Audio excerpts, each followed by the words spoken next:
اعوذ باللہ من الشیطان الرجیم بسم اللہ الرحمن الرحیم رب اشرح لی صدری ویسر لی امری واحلل عقدۃ من لسانی یفقہوا قولی قال اللہ تبارک و تعالی فی القرآن المجید والفرقان الحمید۔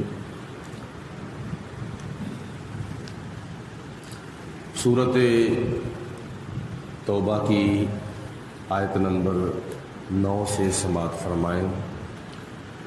اللہ پاک ارشاد فرماتا ہے، اشتروا بآیات اللہ ثمنا قلیلا، انہوں نے اللہ تعالیٰ کی آیتوں کو بیچ ڈالا دنیا کی حقیر قیمت کے بدلے میں، یعنی دنیا کے لالچ کے پیچھے لگتے ہوئے انہوں نے اللہ تعالیٰ کی آیتوں کو فروخت کر ڈالا۔ کنہوں نے؟ ان سے مراد بعض مفسرین کے نزدیک یہودی ہیں اور بعض کے نزدیک مشرک ہیں مکے کے،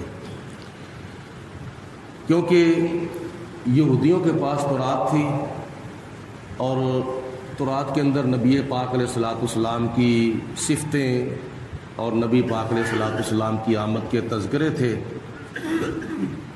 تو جب عام لوگ یہودیوں سے پوچھتے تھے، عام یہودی اپنے پادریوں سے پوچھتے تھے کہ جس آخری نبی کا ذکر ہماری تورات میں آیا ہے وہ ہمیں بھی ذرا بتاؤ، اس کی کیا علامتیں ہیں، کیا اس کی نشانیاں ہیں۔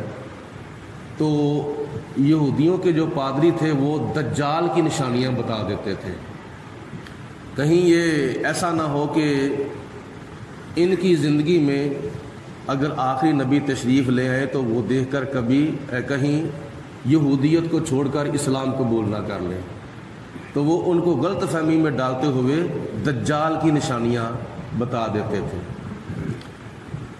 پھر سوال پیدا ہوتا ہے کہ اس آیت مبارکہ کے سیاق و سباق میں، یعنی آگے اور پیچھے مشرکوں کا ذکر ہے، تو مشرکوں کے پاس تو اللہ کا کلام کو تھا ہی نہیں، تو پھر اس کا مطلب، اس کی مراد یہ ہے کہ مکے کے مشرکین نے عام کافروں کو لالچ دے کر کہا تھا کہ تم اتنے پیسے لے لو اور اسلام قبول نہ کرو اور محمد صلی اللہ علیہ وسلم جو کلام سناتے ہیں اس کا انکار کر دو۔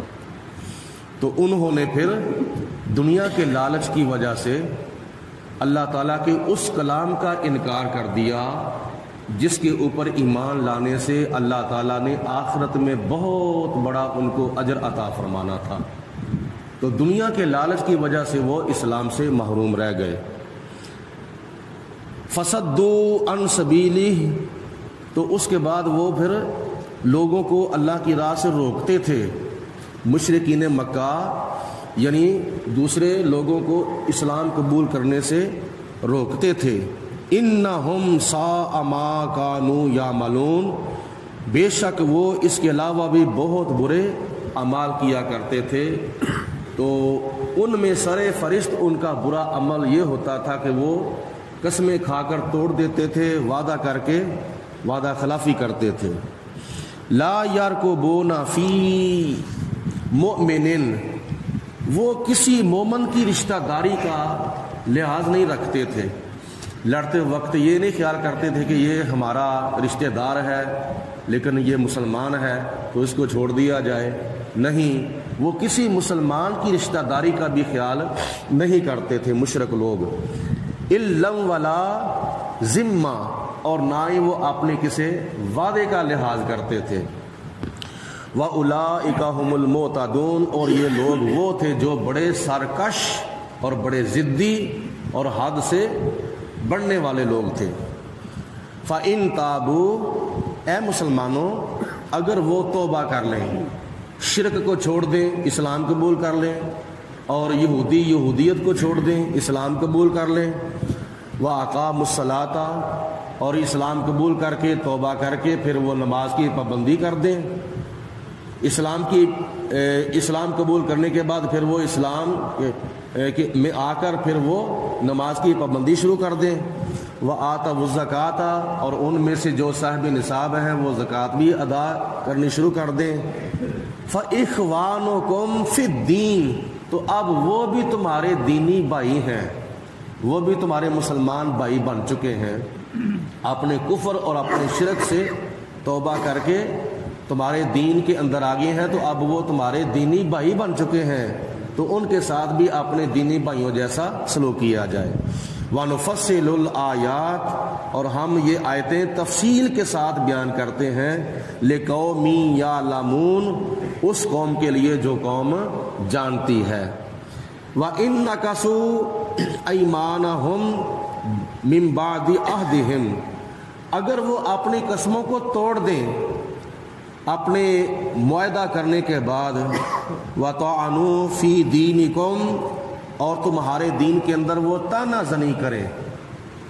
ان کافروں میں ایک کافر کی قسم ہے ذمی کافر۔ ذمی وہ کافر ہوتا ہے کہ جو اسلامی ریاست میں رہتا ہے اور ساتھ رہنے کا جزیہ دیتا ہے، تو اس کی حفاظت کرنا مسلمان کا فریضہ ہے۔ اگر وہ مسلمان کو اس کے دین میں طعنہ دے، طنز بازی کرے، تو اب چونکہ اس نے پہل کر دی ہے دین میں طعنہ دینے کی، تو اب وہ بندہ دین کی معاملے میں طعنہ دینے کی وجہ سے ذمی کافر جو ہے وہ واجب القتل ہے۔ تو اللہ فرماتا ہے فَقَاتِلُوا أَئِمَّةَ الْكُفْرِ، تو کفر کے جو پیشوا ہیں، کفر کے جو سرغنے ہیں اور کفر کے جو سرکردہ ہیں، سربراہ ہیں، ان کو قتل کرو۔ جیسا کہ ابو سفیان اس وقت نہ ابھی حضرت تھے نہ رضی اللہ تعالی عنہ تھے، لیکن جب فتح مکہ ہوا پھر حضرت ابو سفیان حضرت بھی ہو گئے اور رضی اللہ تعالی عنہ بھی ہو گئے، یعنی اسلام قبول کر لیا۔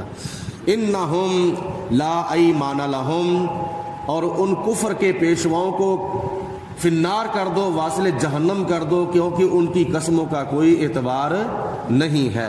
لعلہم ینتہون، اور ایسی ان کے ساتھ جنگ کرو تاکہ آئندہ کے لیے وہ وعدہ کر کے وعدہ خلافی نہ کریں، مسلمانوں کو دھوکہ نہ دیں۔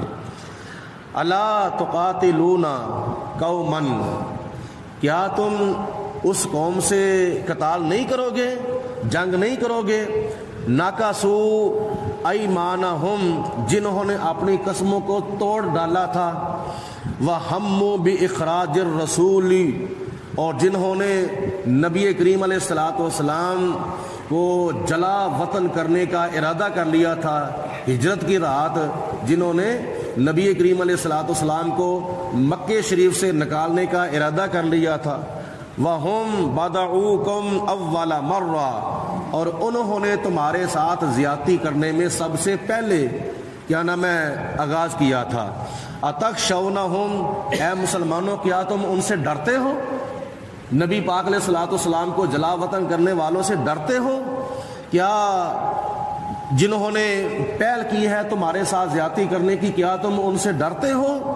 فَاللَّهُ أَحَقُّ ان تخشوہ، اگر ڈرنا ہے تو پھر سب سے زیادہ اللہ پاک اس چیز کا حقدار ہے کہ اس سے ڈرا جائے، یعنی سب سے زیادہ اللہ تعالیٰ حقدار ہے کہ اس کی ذات سے ڈرا جائے۔ ان کنتم مؤمنین، اگر تم ایمان رکھتے ہو تو پھر اپنے دلوں کے اندر کافروں کا خوف پیدا نہ کرو، بلکہ اپنے دلوں کے اندر اللہ تعالیٰ کا ڈر پیدا کرو۔ فَقَاتِلُوهُمْ، تو تم ان سے جنگ کرو، اے مسلمانوں کافروں کے ساتھ تم قتال کرو، جنگ کرو۔ يُعَذِّبُهُمُ اللَّهُ بِأَيْدِيكُمْ، اللہ پاک تمہارے ہاتھوں ان کو عذاب دے گا، یعنی عذاب تو اللہ تعالیٰ نے دینا ہے، لیکن کافروں کو عذاب جو دینا ہے وہ مسلمانوں کے ہاتھوں سے دینا ہے۔ وَيُخْزِهِمْ، اور اے مسلمانوں تمہارے ہاتھوں سے اللہ تعالیٰ کافروں کو ذلیل بھی کرے گا، رسوا بھی کرے گا، جیسا کہ اس سے پہلے وہ ذلیل بھی ہوئے تھے، رسوا بھی ہوئے تھے۔ وَيَنْصُرُكُمْ عَلَيْهِمْ، اور ان کافروں کے مقابلے میں اللہ تعالیٰ تمہاری مدد بھی کرے گا۔ وَيَشْفِي صُدُورَهُمْ قَوْمٍ مُؤْمِنِينَ، اور جو مومن قوم ہے، ایمان والی قوم ہے، اللہ پاک ان کے سینوں کو، ان کے دلوں کو اللہ تعالیٰ ٹھنڈک پہنچا دے گا، یعنی ان کے سینے ٹھنڈے ہو جائیں گے۔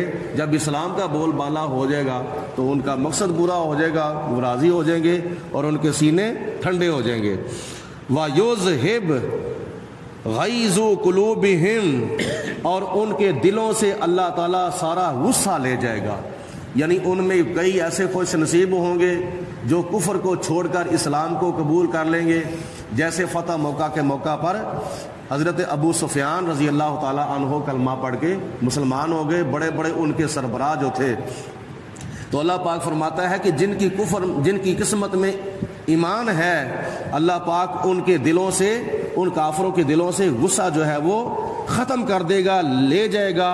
وَيَتُوبُ اللَّهُ عَلَى مَن يَشَاءُ، اور اللہ تعالیٰ جس کے اوپر چاہے گا اس کو اللہ تعالیٰ توبہ کرنے کی توفیق عطا فرمائے گا، اس کے اوپر اللہ تعالیٰ اپنی رحمت کے ساتھ رجوع فرمائے گا۔